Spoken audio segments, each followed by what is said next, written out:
से संपर्क न करें। समाचार पत्रों, न्यूज चैनलों से कोई संपर्क नहीं करेगा। अपने विचारों की वीडियो सोशल मीडिया पर पोस्ट न करें। सोशल मीडिया पर अपनी कोई राय न दें। पिछले कई दिनों से एमएनएस की हो रही बदनामी के बाद हो सकता है राज ठाकरे ने इस तरीके का पोस्ट सामने रखा हो।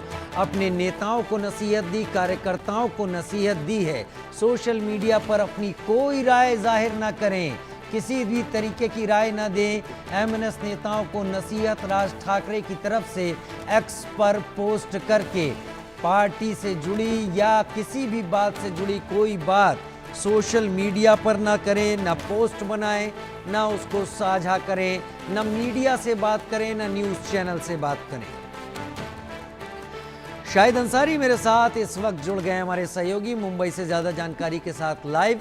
शायद आपकी भी रिपोर्ट अलग अलग इलाकों से मुंबई से हम लगातार देखते रहे हैं और जो कुछ भी हुआ है उसके बाद रिएक्शंस पूरे देश से आ रहे हैं। राज ठाकरे क्या हो रही बदनामी को लेकर ऐसा पोस्ट कर रहे हैं या इसके पीछे कोई और वजह आपको समझ में आती है? राजू देखिए, राज ठाकरे की जो आइडियोलॉजी या उनके पार्टी की जो आइडियोलॉजी है वो भारत ही नहीं बल्कि दुनिया के किसी भी मुल्क में जो है उसे जायज करार नहीं दिया जा सकता। जिस तरह से उन्होंने शुरुआत की थी, अभी पहले मैं उनका जो पोस्ट है पहले इसके बारे में बता दूं, फिर उसके बाद हम बात करते हैं मजीद इस पर। उनका जो पोस्ट है मराठी में उन्होंने पोस्ट डाला है, लिखा है और लिखा है कि साफ आदेश है कि पार्टी में कोई भी व्यक्ति अखबार, न्यूज चैनल या किसी भी डिजिटल मीडिया से बातचीत नहीं करेगा। ये कौन कह रहा है? ये मनसे प्रमुख राज ठाकरे कह रहे हैं। साथ ही कोई भी व्यक्ति अपनी प्रतिक्रियाओं का वीडियो सोशल मीडिया पर पोस्ट भी नहीं करेगा और जिन प्रवक्ताओं को मीडिया से बातचीत करने की अधिकृत जिम्मेदारी दी गई है उन्हें भी किसी भी तरह की मीडिया से बातचीत नहीं करनी है और मुझसे पूछे बिना, मेरी अनुमति के बिना सोशल मीडिया पर अपनी बात नहीं रखनी है। ये कहने वाले कौन है? महाराष्ट्र के जो महाराष्ट्र नवनिर्माण सेना के जो चीफ है राज ठाकरे हैं, जिनके जो गुंडे हैं जो राज्य में किसी भी मजलूम, किसी भी गरीब, किसी भी पीड़ित को मराठी भाषा न आने पर बेफिक्री के साथ न सिर्फ मारते पीटते हैं बल्कि उसकी वीडियो भी बनाकर वायरल करते हैं।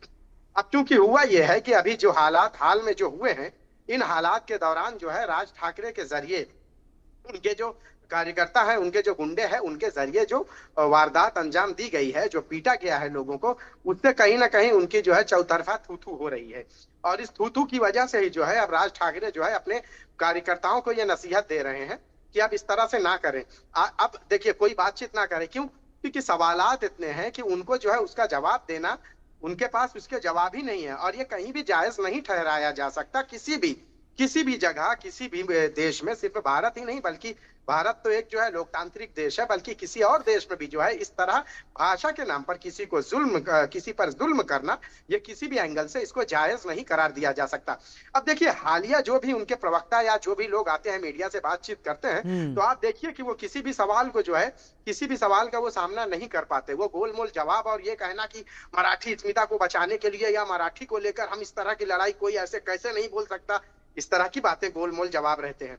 लेकिन कहीं भी कोई ठोस बात नहीं है कि वो इस हिसाब से ये स्पष्ट कर सके कि वो जो कर रहे हैं वो सही है या हम जबरन किसी को मराठी बोलने पे मजबूर करेंगे। नहीं बोलेगा तो हम जो पीटते हैं वो रास्ता बहुत सही है। ये किसी भी, ना कानून के उसमें ना उनके खुद के उसमें है।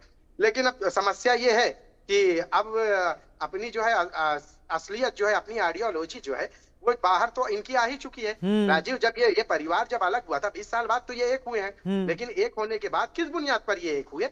क्योंकि इनको मराठी अस्मिता के लिए, अच्छा, यही लोग जो है, जब यही राज ठाकरे की पार्टी अलग हुई थी, इसी परिवार से अलग हुई थी, तो आप देखिए कि 2008 के बाद 2009 में जो इन्होंने जुल्म ढाया था उत्तर भारतीयों पर, गरीबों पर, मजबूरों पर, जो स्ट्रीट पे जो खांचा वाले हैं उन पर, मजदूरों पर, किस तरह से इन्होंने जुल्म ढाया। उसके बाद 2009 में इनका चुनाव हुआ, जिस तरह से इनका सूरज जो है उरूज पर आया, वैसे ही उसके बाद से फिर इनका पॉलिटिकल करियर भी जो है खतरे में रहा और खत्म हो गए। आज इनका कोई अस्तित्व नहीं है और आज जो है अगर अस्तित्व है तो वो क्या है? वो सिर्फ फिर से वही जिसकी बुनियाद पर इन्होंने सत्ता कायम की थी, उसी बुनियाद को लेकर फिर से वो कर रहे हैं। लेकिन अब क्या कर रहे हैं? अब दोनों भाई साथ आ रहे हैं। क्यों? क्योंकि उनकी भी वही हालत हो चुकी है जो इनकी अब है। तो ये इनका क्या है कि इनकी जो हालत है, और दोनों ने सोचा कि शायद हो सकता है कि अब इसके जरिए जो है मराठी वोटों को जो है, वो वोटों का जो कसीर जखीरा है उसको ये छलावा मराठी अस्मिता के नाम का देकर अपनी झोली में जमा कर लेंगे। लेकिन आपको मैं बता दूं कि आने वाले बीएमसी इलेक्शन में सारी चीजें क्लियर हो जाएंगी कि मराठी जनता इनको कितना पसंद करती है। और दूसरी अहम बात यह है कि जो मुंबई में लोग हैं, आप देखिए कि इंडिया न्यूज लगातार वो मुहिम आपके सामने जारी करके रखे। हमने उन इलाकों का जायजा लिया जिन इलाकों में उत्तर भारतीयों की खासी तादाद है। अब्दुल रहमान स्ट्रीट ले लीजिए, भिंडी बाजार ले लीजिए, नागपाड़ा ले लीजिए, अग्रीपाड़ा ले लीजिए, इन सारे इलाकों में राजीव बड़ी तादाद है। आप एशिया की सबसे बड़ी जो बैग की मार्केट है वो मदनपुरा में है। इसके अलावा छोटे से लेके बड़े कारोबार, आपको पता है कि ये जो डिफेंस में जो शिप वगैरह बनाए जाते हैं उसके पार्ट से, छोटे छोटे पार्ट से इन जगहों पर बनाए जाते हैं, जो कभी मंजरे आम पर आ नहीं पाते, लोगों को पता नहीं चल पाता। वो बनाने वाले कौन है? यही उत्तर भारतीय है, यही लोग हैं जो मेहनत मजदूरी करके रोजी रोटी गुजर करके अपना जो है पेट पालते हैं। उनको इन्हें ये निशाना बनाते हैं। लेकिन वही यही राज ठाकरे हैं जो उन लोगों के साथ बराबर बैठते भी हैं, बात भी करते हैं हिंदी में, जो एक हाई क्लास है।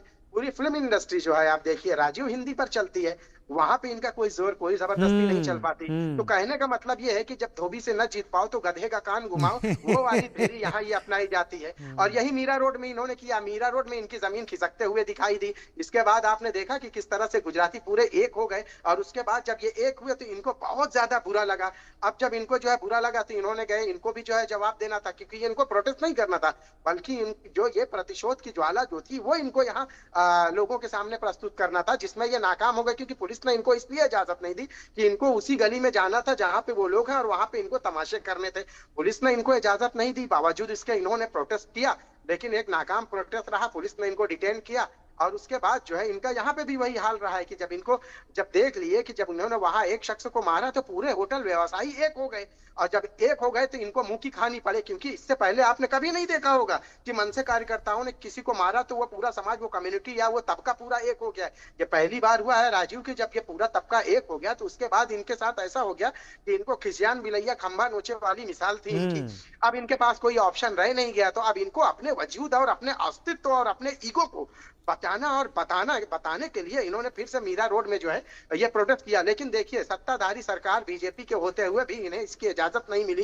क्यों? क्योंकि इनको सरकार को मालूम था कि अगर ये वहां पे उस गली में जब जाएंगे तो वहां पे तमाशा, मुमकिन है कि तमाशा हो, और उसके बाद जो है फिर ये जो इनकी आदत है पुरानी, अपनी आदतों से मजबूर, ये फिर से लोगों के साथ मारपीट करेंगे, क्योंकि ये भूने तो वही है। एक शख्स को मारने के बाद इनको मुंह की खानी पड़ी, तो अब जो है करें तो क्या करें? तो इसके लिए मीरा रोड में जो है ये प्रदर्शन और भी तो कहीं हो सकता था, लेकिन मीरा रोड में ही क्यों हो? क्योंकि वहां पे जो है जो इनकी प्रतिशोध की ज्वाला थी उस शख्स के खिलाफ, वो इनको जाहिर करना था कि अगर आप इस तरह से प्रोटेस्ट करोगे तो हम भी करेंगे। लेकिन नाकामी यहाँ पे भी इनके हाथ सही कह रहे हैं, सही कह रहे हैं आप। आपने बड़ा विस्तार से यहाँ पर बात रखी, लेकिन अब ऐसा लगता है जैसे एमएनएस के बारे में अगर किसी को कुछ पता करना होगा तो उस बारे में केवल और केवल राज ठाकरे अपने एक्सपोज के जरिए बात सामने रखेंगे। बाकी कार्यकर्ताओं, नेताओं को तो उन्होंने मना ही कर दिया है। बहुत शुक्रिया शायद मेरे साथ जुड़ने के लिए, इस जानकारी के साथ आपका।